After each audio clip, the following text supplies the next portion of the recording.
아멘. 이것은 내 성경입니다. 나는 성경이 말씀하는 모든 것을 믿습니다. 나는 하나님의 자녀이며 성경 속에 있는 모든 약속들도 내 것이고 성경에 할 수 있다고 한 모든 일들을 나는 할 수 있습니다. 나는 지금 영원불변한 하나님의 말씀을 받습니다. 내 생각은 깨어 있고 내 마음은 열려 있습니다. 지금 받으려 하는 하나님의 말씀으로 인해 분명히 나는 변할 것이고 성장할 것입니다.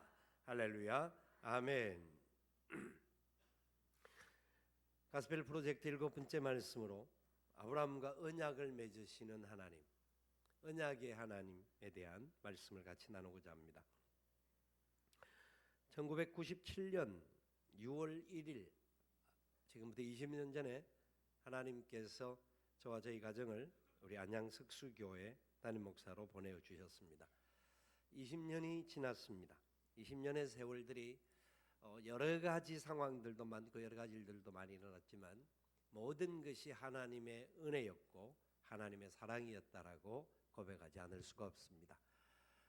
참 그때는 그래도 굉장히 빠릿빠릿했고 머리도 굉장히 하여튼 까맸었는데 하여튼 세월이 지나가면서 우리 어른들도 그렇고 모든 분들도 세월 속에서 우리의 시간들을 다시 한번 돌아보게 됩니다.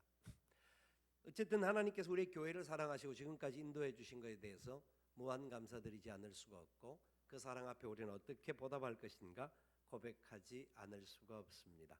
그리고 그 모든 시간 동안 함께 귀하게 사역하시면서 함께 힘을 다해 달려오신 우리 귀한 장로님들, 우리 집사님들, 권사님들, 모든 성도들이 주님의 은혜의 약속 속에 같이 달려오게 된 것 믿고 감사를 드립니다. 참으로 우리가 이제 살아가는 모든 시간들이 우리의 시간이 단순히 20년이라는 시간 어떤 기간의 문제가 아니라 앞으로 우리 하나님 앞에 우리가 얼마만큼 살고 어떤 시간을 살아갈지는 그 누구도 알지를 못하지만 우리가 사는 모든 시간들이 하나님의 시간 되어지기를 바랍니다. 하나님의 은혜의 역사가 일어나는 축복의 시간 되어지기를 바랍니다. 우리를 통하여서 이 땅에 하나님의 축복이 흘러가게 하고 죽은 영혼들을 살려내고 하나님의 소망을 나누어주는 은혜의 역사가 일어나는 복된 시간들 될 수 있기를 원합니다. 인생은 한 번 왔다가 언젠가는 가는 것이 인생입니다. 그런데 그 모든 인생길 속에 하나님의 약속에 붙잡혀 사느냐 그렇지 않느냐에 따라서 삶이 전혀 다른 길로 가게 되는 겁니다. 오늘 우리 본문은 하나님께서 바벨탑 사건 이후에 하나님이 특별히 아브라함을 불러내시고 그 부르심을 통하여서 하나님의 역사가 무엇인지를 그에게 소개해주고 그 역사를 이루어가도록 세우시는 언약의 내용들이 담겨져 있습니다. 홍수 이후에 그들이 하나님의 뜻을 이루면서 온 땅을 생육하고 번성하고 다스려야 될 그들이 자기들의 이름을 높이기 위해서 모였습니다. 하나님의 뜻을 실천하기보다는 우리의 이름을 나타내고 우리의 이름을 높이기 위하여서 그들은 바벨을 쌓을 수밖에 없었습니다. 그러나 그것은 하나님의 선한 뜻이 아니었습니다. 그들의 언어를 다르게 해서라도 흩으셨습니다. 마음이 상했는지 어떤 상황인지 여러 가지 상황이 생기면서 그들을 각각의 자리로 흩으시면서 흩은 그곳에서 하나님의 영광의 도구로 살아가게 하나님께서 인도하셨던 겁니다. 그러던 중에 하나님께서 특별히 한 사람을 부르는 사건이 바로 아브라함과의 언약을 맺는 사건입니다. 여러분, 왜 하나님께서 아브라함을 부르셨는지를 아십니까? 하나님은 왜 아브라함을 부르셨을까요? 이유는 간단합니다. 이유는 에덴 동산에서 맺었던 그 언약, 그리고 노아를 통하여서 하나님께서 주시겠다라고 하셨던 그 언약, 바벨탑 이후에도 하나님께서 그 백성들을 향하신 은혜의 역사들을 이루어가고 성취하고 회복하도록 하기 위하여서 부르셨는데, 그렇다면 왜 하필이면 아브라함이었을까요? 왜 아브라함을 부르셨을까요? 다른 사람들도 많았던 겁니다. 바벨탑 이후에 그 높은 성을 쌓을 만큼 많은 사람들이 있었습니다. 그런데 왜 아브라함이었을까요? 성경에 정확하게 아브라함을 왜 하필이면 아브라함인지에 대한 이해와 그 그것을 알 수 있는 내용들이 없습니다. 그런데 예수님께서 마가복음 3장을 통하여서 제자들을 부르실 때에 왜 하필이면 그 12명일까? 이유는 없습니다. 이유는 없는데 한 가지 추정하고 알 수 있는 근거가 있는데, 그것은 그들을 주님이 원하셔서 부르셨다라는 겁니다. 주님이 원하셔서, 예수님이 원한 사람들을 부르셔서 제자로 삼으신 겁니다. 그렇다고 하면 아브라함을 하나님께서 부르셔서 언약을 맺은 이유는 딱 한 가지입니다. 하나님께서 아브라함을 원하셔서 부르셨다라는 겁니다. 아멘. 이 말은 아브라함의 어떤 능력이나 배경이나 그가 가지고 있었던 어떤 경험이나 그가 이루었던 어떤 업적 때문에 부르신 것이 아니라 하나님의 뜻 가운데 부르시고 약속을 맺어주신 겁니다. 얼마나 중요한 사실인지 모릅니다. 성경은 이 부분에 대해서 계속해서 반복해서 우리에게 계속해서 말씀합니다. 여러분, 그렇기 때문에 우리가 오늘 이 본문을 통하여 첫 번째 기억해야 할 것은 하나님께서 언약을 아브라함과 하나님께서 주도하셔서 맺어주셨다라는 겁니다. 그러니까 보통 우리가 어떤 계약을 맺는다고 한다면, 계약 관계가 되어진다, 어떤 언약 관계가 되어진다 하면 상대방이 조건이 비슷해야 합니다. 그리고 그것을 수용할 만한 능력이 그에게 있어야 합니다. 집을 살려고 하면 돈이 있든지 집을 가지든지 팔고 사는 사람들이 어느 능력이 맞아야 그 일을 행해 나갑니다. 하나님께서는 아브라함의 어떤 능력이나 외적인 조건을 보지 아니하시고 하나님의 절대 주권으로 말미암아 아브라함을 부르셨고 언약을 맺어 주셨습니다. 이게 가장 큰 은혜입니다. 그런데 그 언약을 맺는 과정에도 살펴보면 아브라함을 오늘 이 창세기 12장에서는 어디에서 부르고 있는지를 말하고 있냐면 하란 땅에서 부르고 있음을 말하고 있습니다. 쭉 나가다가 4절에 보니까 아브라함이 하란을 떠날 때에 75세였더라. 그러니까 11장 마지막 절에도 데라가 죽은 데가 하란이었는데 그 하란에서 다시 아브라함을 부르셔서 하란을 떠나게 하신 때가 75세였다. 하나님이 아브라함을 하란에서 불러주셨다라는 겁니다. 하란이라고 하는 땅이 어디입니까? 그거는 메소포타미아 지역을 따진다고 하면 제일 서쪽 끝에 있는 땅이 하란 땅이라고 생각하면 됩니다. 제일 서쪽 끝이. 그럼 아브라함을 하나님께서 하란 땅에서 불러주셔서 아브라함은 하나님의 말씀을 듣고 순종하여서 믿음으로 잘 갔다. 아브라함은 역시 믿음의 사람이다. 이것을 말하지 않고 하란 땅에서 불렀다라는 사실을 가지고 아브라함을 하나님이 다시 찾아오셔서 다시 불러주시고 다시 약속을 맺는 과정이라는 것을 기억해야 합니다. 무슨 말이냐면 아브라함을 처음에 부른 때가 있습니다. 어디서 불렀을까요? 갈대아 우르. 어디서 알 수가 있을까요? 그 앞에 보면 이미 31절에 갈대아 우르를 떠나 하는 것이 나오기도 하고요. 이 내용을 근거로 해서 사도행전 7장에 보면 7장 2절 이하에서 스데반 집사가 돌에 맞아 죽어가기 전에 그에게 복음을 전가하는 내용들이 나오는데 이런 말씀이 나옵니다.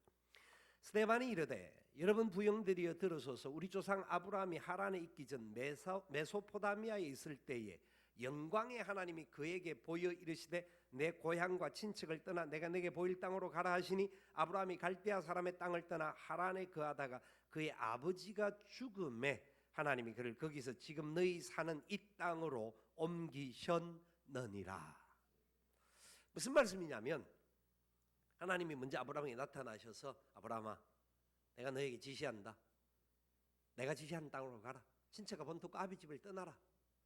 하나님 처음 말씀해 주실 때 아브라함은 떠나기는 떠났지만 말씀대로 순종하고 간 사람이 아니라 두렵고 불안한 마음을 가지고 자기 아버지와 대화를 나누었고 그 아버지와 함께 갈대아 우르를 떠났다라는 겁니다. 친척과 본토과 아비 집을 떠나려고 하면 아버지와 함께 가야 합니까? 혼자 가야 합니까? 혼자 가야 하는 겁니다.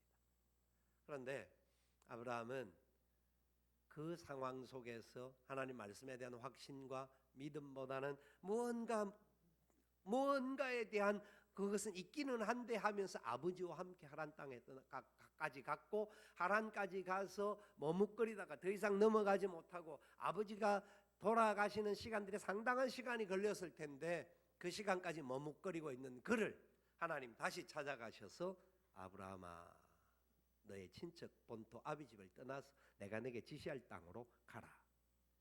자, 보십시오. 하나님의 마음이 얼마나 인내하시고 기다려주시고 그리고 아브라함을 끝까지 보호하고 계신지 여러분 아십니까? 아브라함의 믿음으로 움직인 행동이라기보다는 하나님의 강권적인 역사가 나타나되 그것을 한 번만 하지 아니하시고 반복해서 말씀하실 정도로 하나님께서 아브라함을 원하셔서 부르셨던 겁니다. 하나님의 섭리입니다. 하나님의 은혜의 역사입니다. 이거 아셔야 됩니다.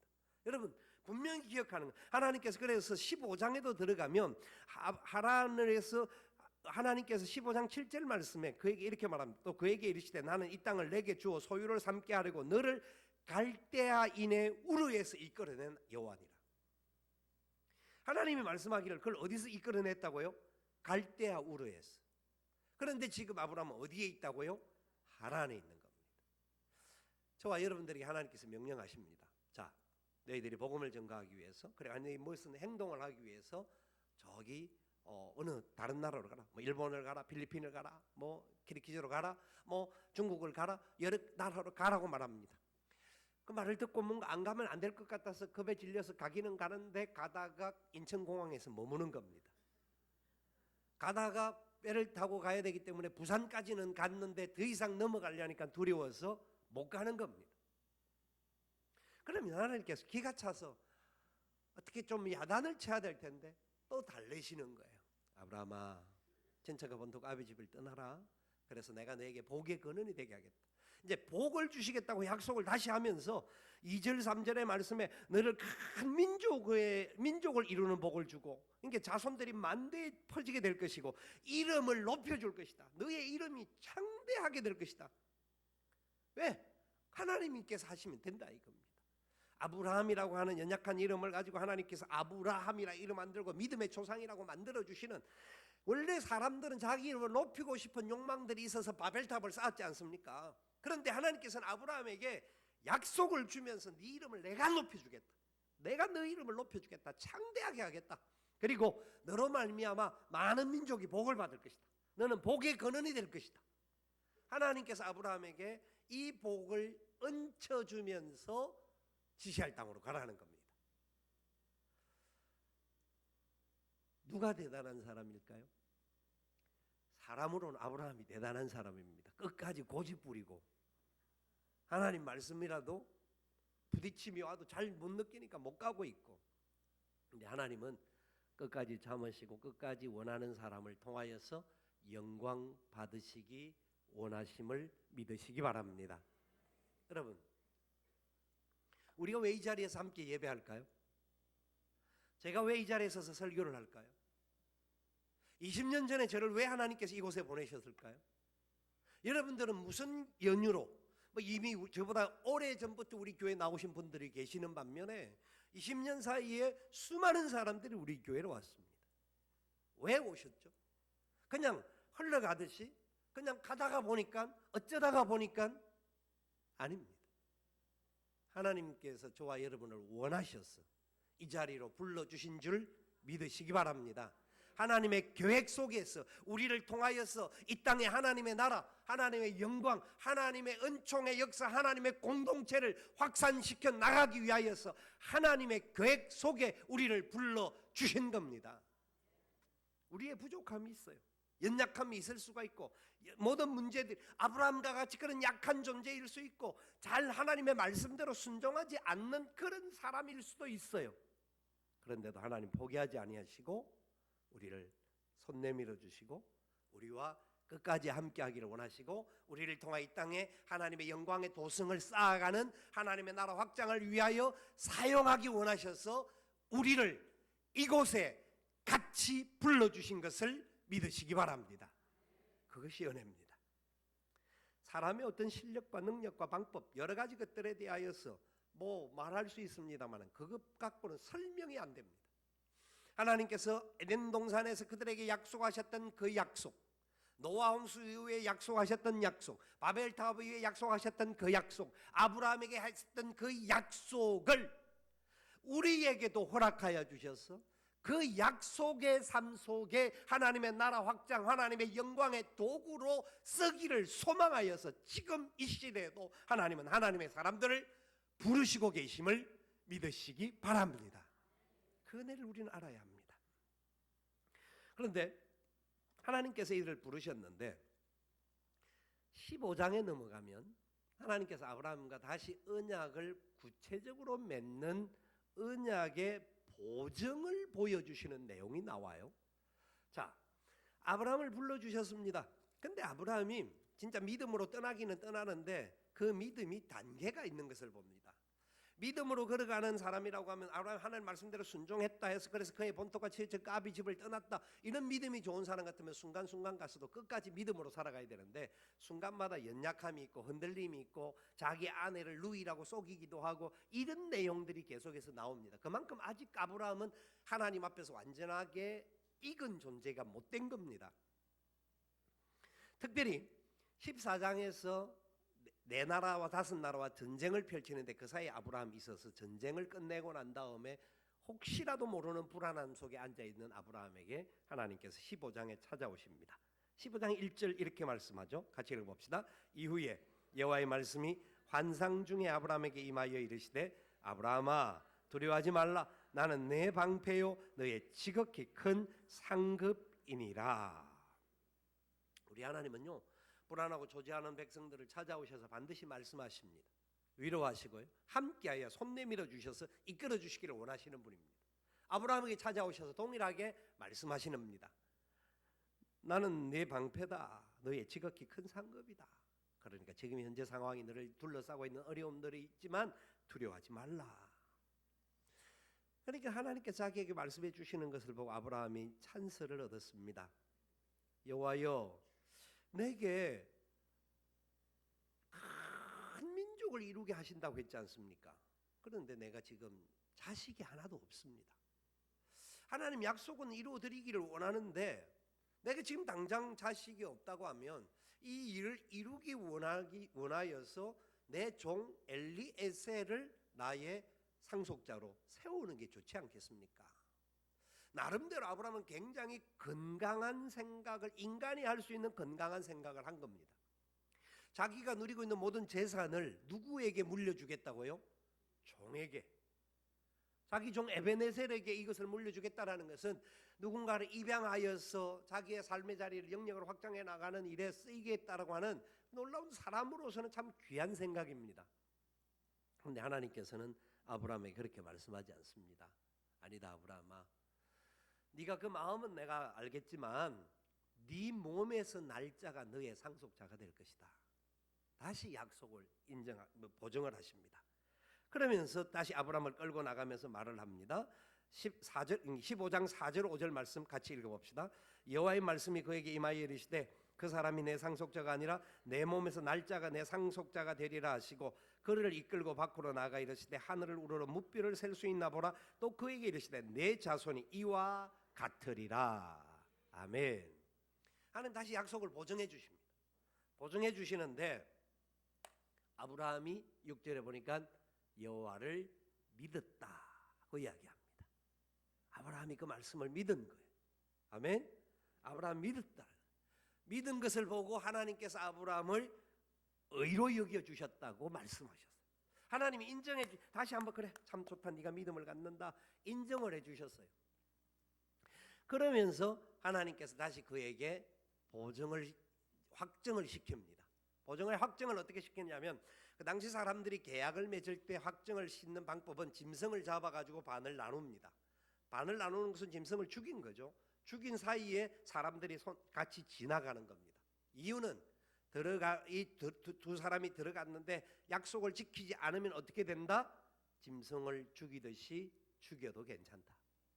그 약속을 맺는 것이 고대 근동 지방의 일반적인 언약 관계입니다. 우리가 계약서를 쓰고 계약에 그걸 지키지 않으면 뭐 계약금을 뭐 어떻게 된다, 아니면 뭐 벌금을 문다, 이런 것과 마찬가지로 그 사람들은 목숨을 걸고 계약을 했던 겁니다. 그런 계약을 했는데 이 형태를 하나님께서 이제 비슷하게 해냅니다. 그런데 아브라함이 그 상황 속에서 이제 쪼개고 있는 상황에서 보고 있는 중에, 자 보십시오. 17절에 이렇게 하나님께서 말씀합니다. 앞에 또 약속을 쭉 두시고 난 다음에 15장 17절 같이 읽어봅시다. 해가 져서 어두울 때 연기 나는 화로가 보이며 타는 횃불이 쪼갠 고기 사이로 지나더라. 쪼갠 고기 사이로 원래 누가 지나가야 된다고요?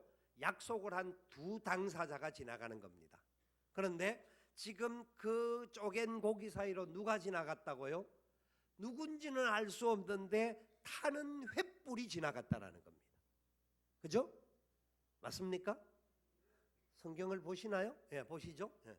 타는 횃불이 누구냐? 그것은 바로 하나님의 상징입니다. 하나님께서 불로 임하시는 모습들이 모세에게도 그러셨고 여러 가지 상황에서 많은 부분을 보여주셨죠. 그러듯이 그 상징을 하나님께서 두 사람이 지나가면 문제가 생기면 누가 벌을 받습니까? 문제를 일으킨 자가 벌을 받습니다. 그런데 혼자 지나가셨다라는 것은 누가 벌을 받습니까? 문제를 일으키는 아브라함이 만약에 문제를 일으키면 아브라함이 벌을 받아야 되는데 당사자가 두 사람이 안 들어가고 타는 횃불만 지나갔다는 것은 하나님께서 그 연약함까지도 책임져 주시겠다라고 하는 보증입니다. 아멘. 이것이 은혜입니다. 이거는 말로 할 수 없는 은혜입니다. 얼마나 놀라운 사실인지 모릅니다. 하나님이 잘못할 리는 없죠. 그러니까 하나님께서는 사실 안 들어가도 아브라함만 지나가게 해도 네가 그 약속을 지키면 복을 받고 못 지키면 저주받을 것이야, 이렇게 하도 상관이 없었는데 하나님께서 지나가십니다. 아브라함이 지나가야 할 자리를 하나님이 지나가시면서 보증이 되어 주시겠다라는 겁니다. 여러분 보증을 써본 적이 있으십니까? 보증서 갖고 쪽박찬 일들 있죠. 얼마나 그게 힘드니. 그래서 성경은 보증을 쓰지 말라고 이야기합니다. 그 보증을 쓰지 말라는 것은 저는 그렇게 해석을 해봐요. 쪽박차는 일이 있더라도 내가 보증을 써줄 마음이 있으면 써주라는 겁니다. 우리는 보증 쓰면 저 사람이 반드시 갚을 거야, 다 할 거야 라고 생각해서 보증을 쓰는데 하나님이 우리에게 써주신 보증이 그겁니다. 하나님께서는 우리가 문제를 일으키고 사건을 일으키고 사고를 치고 여러 가지 위기의 상황들을 얼마든지 일으킬 수 있는 연약한 죄인들인 줄도 아시고 보증을 써주신 겁니다. 아멘. 그게 하나님 아버지십니다. 그래서 그분을 보내주신 겁니다. 영원한 보증이신 예수 그리스도, 십자가의 영원한 약속을 우리에게 허락하여 주신 겁니다. 우리가 달려 죽어야 할 그 자리에 죄를 지을지도 모르고 죄를 알지도 못하시는 죄와는 가장 거리가 먼 예수 그리스도께서 죽으셨던 겁니다. 왜요? 우리는 수없이 죄를 짓고 수없이 죽음마땅한 죄인들이고 또 그렇게 될 수밖에 없는 연약함을 가진 존재들이기에 우리에게 맡기지 아니하시고 아버지께서 직접 책임져 주시겠다는 겁니다. 그것이 가장 놀라운 은혜입니다. 아멘. 여러분이 그 약속의 보증을 받은 사람들인 것을 믿으시기 바랍니다. 우리가 그 약속 가운데 지금 살아갈 수 있는 하나님의 놀라운 약속의 보증이 되어졌다는 것을 아셔야 합니다. 그런데 보세요. 아브라함은요, 그 보증을 받고 난 다음에 어떤 일을 일으키냐면 16장에 자기 아내 사레가 이제 이야기를 합니다. 그러니까 하가를 취하해서 아들을 낳는 게 좋지 않겠냐 말하니까 16장 2절 말씀에 아브라함이 사레의 말을 들으니라 그렇게 말합니다. 이걸 가지고 뭐 두 가지 해석이 가능합니다. 다른 때도 아브라함이 사레의 말을 잘 들었는지 안 들었는지는 우리가 알지를 못하니까 이 말씀에 사레의 말을 들었다라고 말할 때에 뭐 그렇지 뭐 그렇지 않아요. 뭐 그럴 수 뭐 이게 웬 뜻이냐 하고 들을 수도 있었을 것이다. 이렇게 비판하듯이 말할 수도 있습니다. 근데 저는 그렇게 보지는 않습니다. 아브라함이 사레의 말을 들었다라는 것은 자기가 생각하지 못한 생각을 사레가 함으로 말미암아 하나님의 약속을 이루는 방법으로 사람들은 보통 씨를 가지고 누구의 자식이냐를 이야기하기 때문에 아브라함도 동일하게 자기 몸에서 날 자녀라는 것은 배를 말하기보다는 씨에 대한 부분으로 생각을 하고 행동을 했을 겁니다. 나름대로 좋게 우리가 해석을 해보자라는 겁니다. 최고의 좋은 해석을. 그래서 아브라함이 믿음으로 하나님께서 말씀해 주신 것을 나름대로 자기가 할 수 있는 최선을 다하여서 이루어 드리려고 했던 겁니다. 여러분 보십시오. 아무리 좋게 해석을 해도 그럼에도 불구하고 아브라함의 생각이나 아브라함의 행동이 하나님의 영광의 뜻에 합당한 것이 아니었다라는 겁니다. 그렇죠?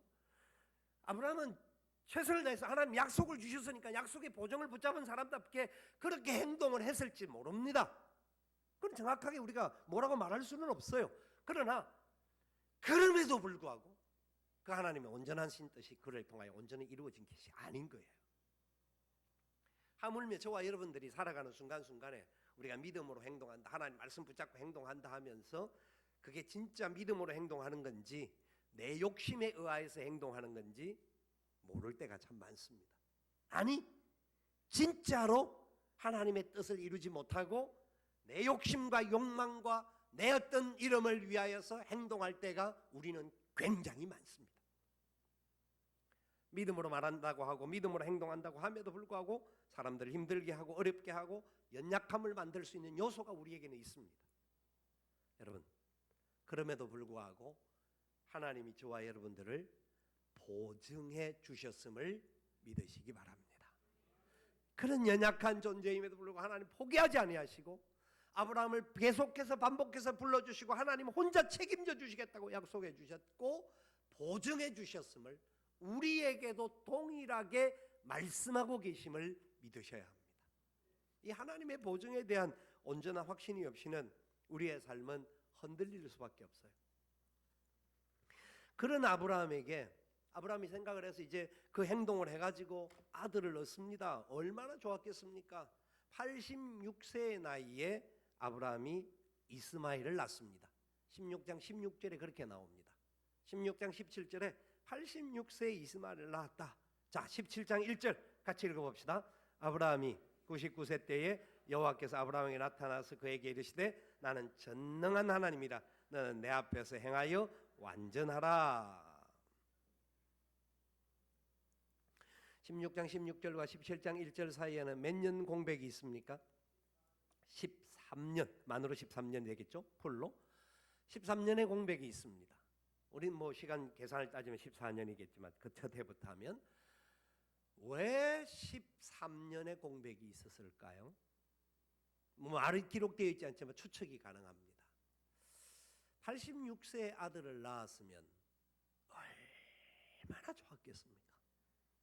아브라함이 하나님을 찾을 시간이 없을 정도로 그 아들내미 본다고 얼마나 좋았을지도 모릅니다. 그런 생각이 가능하죠. 충분히 가능하다고 봅니다. 그런데 정확한 근거는 없습니다.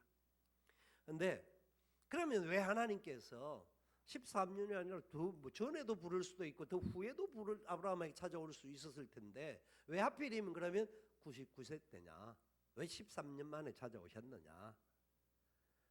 우리가 알는 내용 중에 그 고대 근동 지방의 사람들이 만 13세가 지나가면 이제 성인식을 하게 되는데 성인식을 하면 법적으로 완전하게 그 집안의 장자로 인정을 받는 겁니다. 그 근거로 볼 때 하나님께서 그동안은 네가 뭐 잘 지냈는지는 모르지만 그래 네 혼자서 내가 안 찾아도 행복하게 살았는지 모르지만 그런데 나는 너를 포기할 수 없다. 내가 너에게 약속의 자녀를 주기를 원하는 건데 이스마엘은 약속의 자녀가 아니다. 그 말씀을 지금 이 순간에 와서 하시는 겁니다. 더 일찍 와서 말씀을 하셔도 될 텐데 하나님께서 급하시니까 아마 이 시간에 아브라함을 다시 찾으셔서 말씀하시는 겁니다. 그러면서 말하신 내용이 나는 전능한 하나님이다. 너는 내 앞에서 행하여서 완전해라. 그에게 요구하시는 것이 나오는 겁니다. 이제 하나님께 그동안 해주셨던 보증 속에서 새롭게 요구가 나오는데 그러면서 요구하시면서도 계속해서 하는 말이 하나님께서 그에게 언약을 다시 세워주십니다. 계속해서 놀라운 언약이 있을 것이고 너 자손이 번성하게 될 것이고 놀라운 열매가 일어날 것이다. 계속해서 그에게 보증하십니다.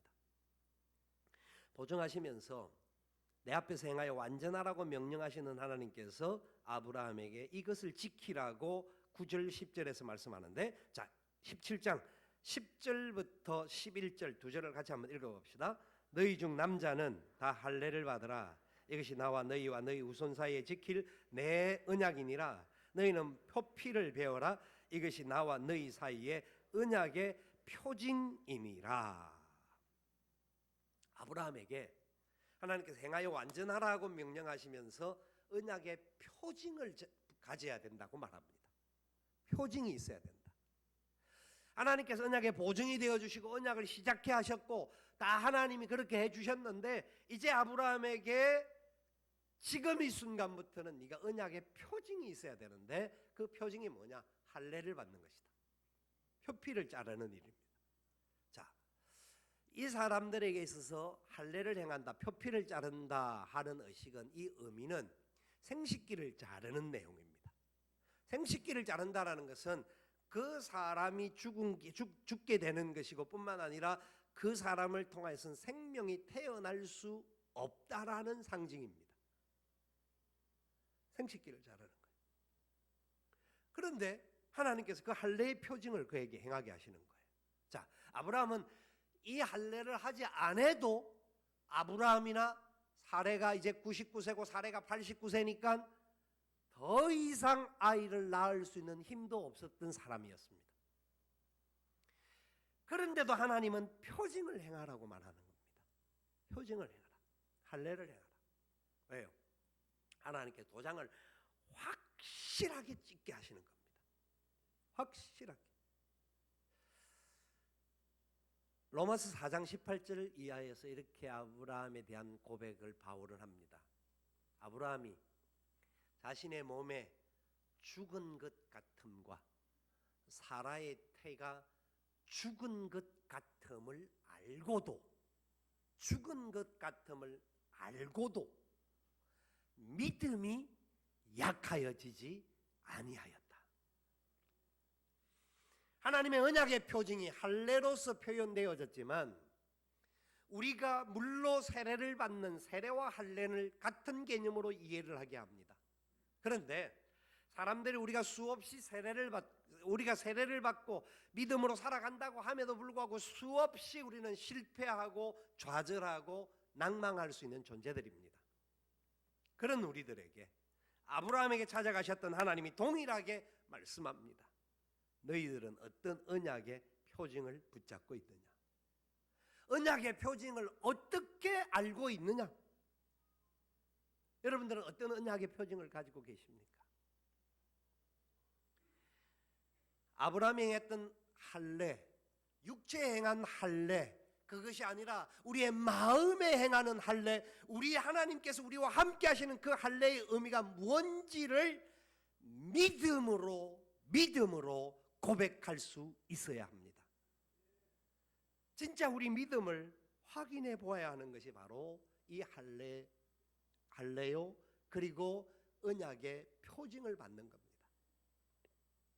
여러분, 아브라함에게 하나님께서 이런 새로운 역사를 변화시키는데 마지막 단계, 최고 정점에 가는 단계까지 놓아 가시게 하셨다가 그곳에서 새롭게 다시 한 번 더 언약을 맺게 하시는 겁니다. 그리고 언약의 표징을 네가 가져야 된다라고 말합니다. 자, 보십시오. 두 가지로 볼 수가 있습니다. 한 가지는 아브라함이 최고 좋은 상황입니다. 인간적으로는 아들을 낳고 지금 아들이 13살이나 되고 나이 99세에 아들과 함께 행복하게 지낼 수 있는 그런 상황입니다. 나름대로 자기 종들이 농사도 잘 짓고 그 목축을 잘하여서 뭔가 풍성한 그런 역사가 일어납니다. 그런 아브라함에게 다른 무엇을 시키면 괜찮은데 하나님이 나타나서 하시는 말씀이 두 번째 아브라함에게 주는 충격이 있는데 뭐냐면 내년 이맘때 너에게 아들이 있겠다. 그 아들이 너의 후손이 될 것이다라는 겁니다.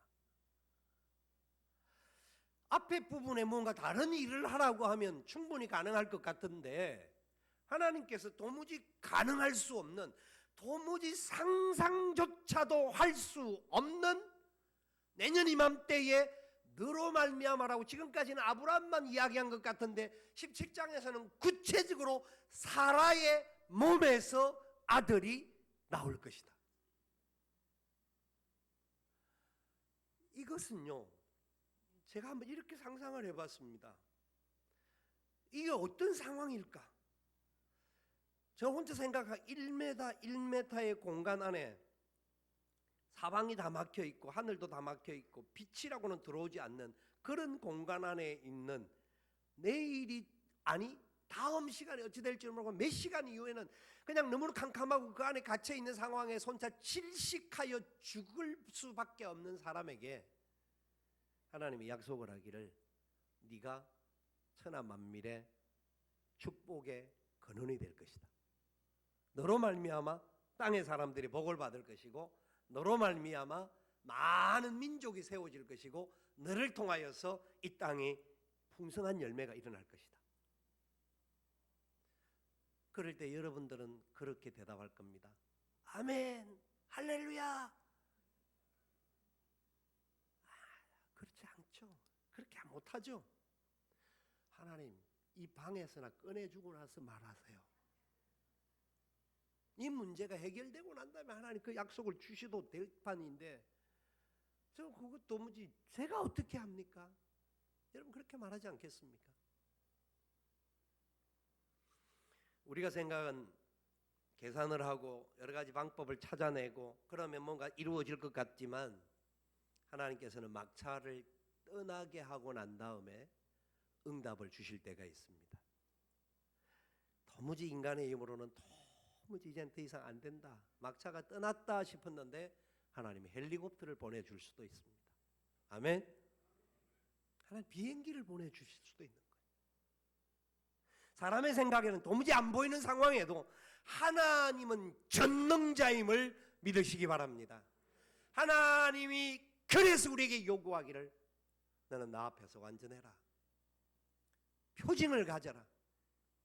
내 힘으로 무슨 표징을 낼 수 있습니까? 아브라함도 그렇게 할 수 없는 존재고 실수하고 실패했던 사람인데 우리가 무엇을 내놓을 수 있습니까?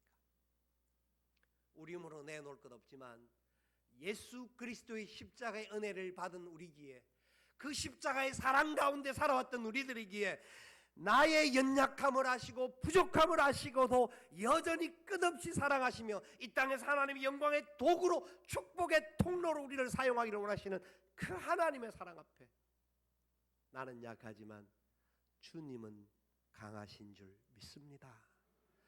나는 할 수 없지만 믿으면 주님이 행하여 주실 줄 믿습니다. 할 수 있거든이 무슨 말이냐? 믿는 자에게는 능치 못함이 없느니라. 그 말씀을 믿습니다. 내게 능력 주시는 자 안에서 모든 것을 할 수 있게 됨을 믿습니다. 우리가 할 수 있는 고백은 믿음의 고백밖에 없습니다. 그래서 그 믿음의 고백을 이루기 위해서 믿음을 실천하는 삶을 사는 겁니다. 주님의 선한 뜻 가운데 주님이 가라고 하면 아멘, 주님이 서라고 하면 아멘, 주님이 달리라고 하면 아멘, 할 수 있는 우리가 되어야 합니다. 주님은 말씀합니다. 주는 자가 받는 자보다 복이 있다. 아멘. 말씀대로 순종하는 우리가 되어야 합니다. 지난 20년의 시간 속에 하나님께서 우리와 함께 하셨던 여러 가지 약속들이 있습니다. 다른 어떤 것을 떠나서 어떻게 하면 우리는 이 말씀 따라 순종하며 믿음으로 갈 사람들인가? 어떻게 우리가 이 말씀이 내 삶의 자리에 뿌리를 내리게 하셔서 교회 안에서만 예수 믿는 사람이 아니라 내게 속해 있는 내 가정 안에서, 내가 살고 있는 직장 안에서, 내가 만나는 우리의 동네 사람들과 이웃들 관계 안에서 내가 예수를 믿는 믿음의 사람으로 살 것인가? 우리 교회가 받은 은혜와 복들을 어떻게 하면 지역사회와 세상을 향하여 흘러가게 만들 것인가? 주는 자가 받는 자보다 복이 있다고 하신 말씀을 우리는 순종하며 달려왔고 앞으로도 그렇게 달려가야 될 줄 믿습니다. 여러분, 세상은 캄캄하고 답답하고 재정적으로 계산으로 우리는 해결할 수 없는 문제들이 너무나 많습니다.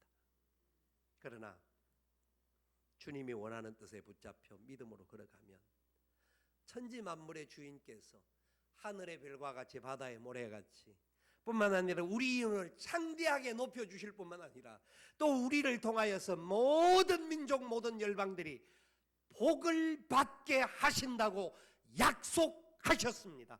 아멘. 그 믿음을 가지십시다. 당당하십시다. 내가 있는 것 없는 것 따지지 마시고 나를 하나님이 어떻게 불러주신지를 감사해야 합니다. 저는 수없이 고백을 합니다. 불신자의 가정에서 태어나서 믿음 없이 지내왔던 시간들 속에 주님을 만난 이후부터 고등학교 시절에 예수 그리스도께서 나의 구원자가 되시고 생명의 주인이 되시고 나를 사용하기를 원하시는 그 은혜가 무엇인지를 발견하고 난 이후에 어떤 상황이 보이지 않고 앞이 캄캄한 상황이 있을지라도 확신하기는 하나님은 살아 계신다. 하나님은 우리와 함께 하신다. 하나님은 우리를 통하여 영광 받기를 원하신다. 아브라함을 아브라함으로 만드신 하나님께서 우리에게도 그런 은혜와 역사를 허락하여 주실 줄 믿습니다. 그 믿음으로 가는 겁니다. 우리가 계산할 수 있고 여러 가지 방법을 찾을 수 있고 논리적으로 따질 수 있는 것도 수없이 많지만 철저하게 내 삶이 언약의 보증을 내려놓을 수 있는 믿음의 사람인가? 여러분, 저는 저를 하나님께 사용하시는 그 사용하시는 역사들을 보면 참 제가 인간적으로 누가 보면 잘났다 못났다 사람은 할 수는 있습니다. 그런데 하나님 보시기에는 다 도토리 기적이요, 아브라함과 같이 말도 안 듣고 순종도 제대로 안 하고 믿음 있는 그 같기는 한데 자기 마음대로 행동하고 그게 우리들 모습이에요. 저와 여러분의 모습이에요. 그런데도 불구하고 하나님은 하나님의 사람을 통하여서 사용하기를 원하셔서 이름을 높여주시는 줄 믿으시기 바랍니다. 높이시기를 원하십니다. 믿음으로 사는 자들을 높여주시는 분입니다. 우리의 삶의 자리에서 그런 하나님 붙잡고 믿음의 보증을 가진 사람들답게 믿음의 표징을 나타낼 수 있는 저와 여러분 될 수 있기를 살아계신 예수님의 이름으로 축원을 드립니다. 아멘. 우리 함께 일어나셔서 찬양하며 기도의 자리로 나아가기를 원합니다.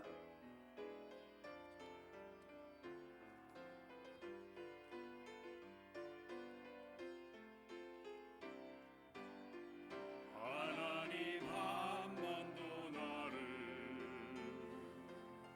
실망시킨 적 없으시고 언제나 공평한 은혜로 나를 지키셨네. 지나온 모든 세월들 돌아보아도 그 어느 것 하나 주의 손길 안 미친 곳 전혀 없네. 오 신실하신 주, 오 신실하신 주, 내 너를 떠나지도 않으리라. 내 너를 버리지도 않으리라.